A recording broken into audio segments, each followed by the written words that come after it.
Welcome to today's forum on immigration. As part of our BIS 402 class, Immigration from Debate to Reform, we reviewed several books with diverse viewpoints, including Just Like Us by Helen Thorpe, The Latino Threat by Leo Chavez. We also reviewed Whatever It Takes by J.D. Hayworth, and lastly, Beyond Smoke and Mirrors by Massey, Durand, and Malone. But with all these diverse viewpoints, the question is, how can it really be transformed from debate to reform? One additional reading we used was Practicing the Art of Compassionate Listening by Andrea Cohen. We discussed what is compassionate listening and how that can lead to understanding people's feelings and values in order to come to mutually beneficial understandings of each other. In other words, how to listen with an empathetic ear. Beginning in no particular order, we'll start with Russell Pierce, April 18th, here in his home in Mesa. Now remember, look for underlying values and put yourself into his shoes, trying to understand his perspective. The United States allows more people into the country legally than every other developed nation combined. Oh. We're a very generous nation.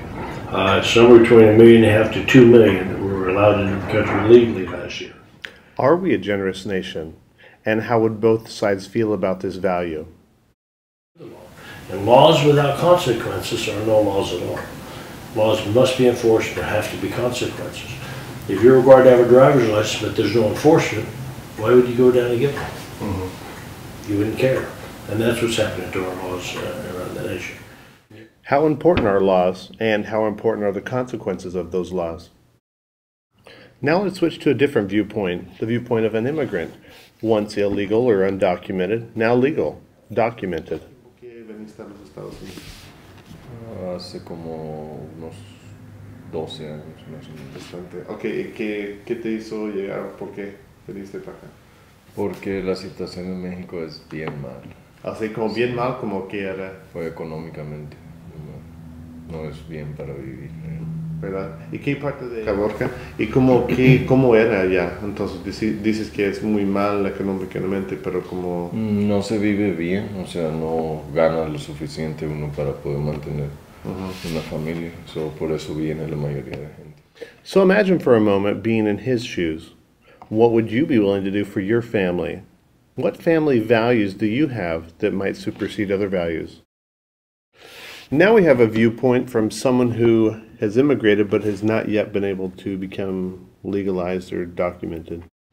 You were born in Mexico? Yeah, I was born in Mexico City.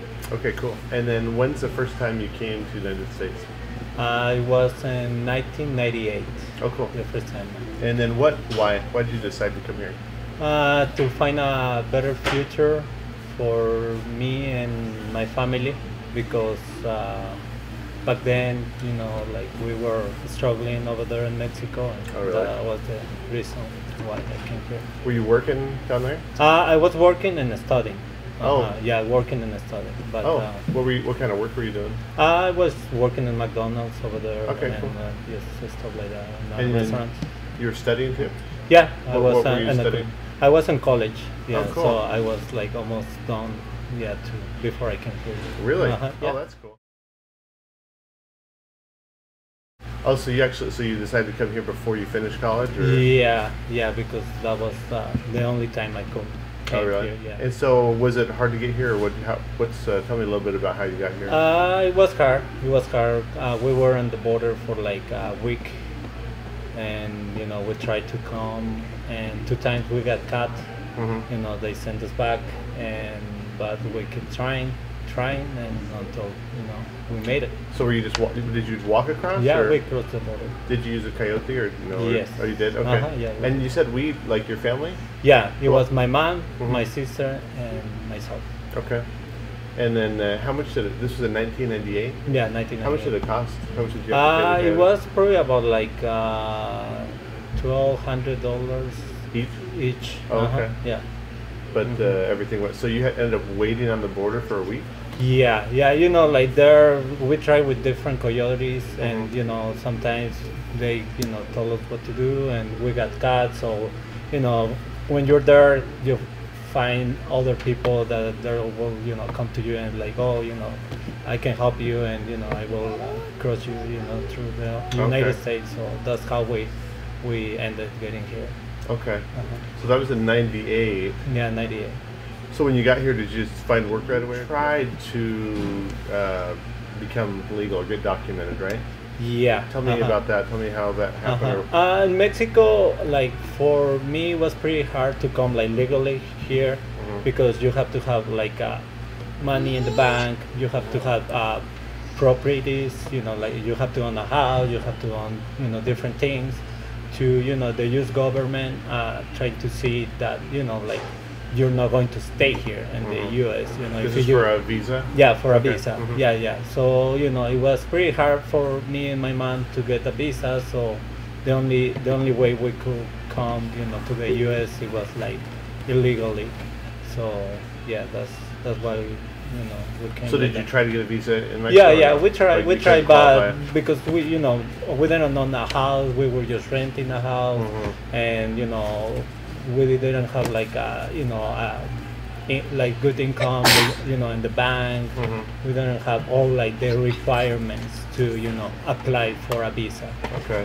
So that's why we decided to come like that.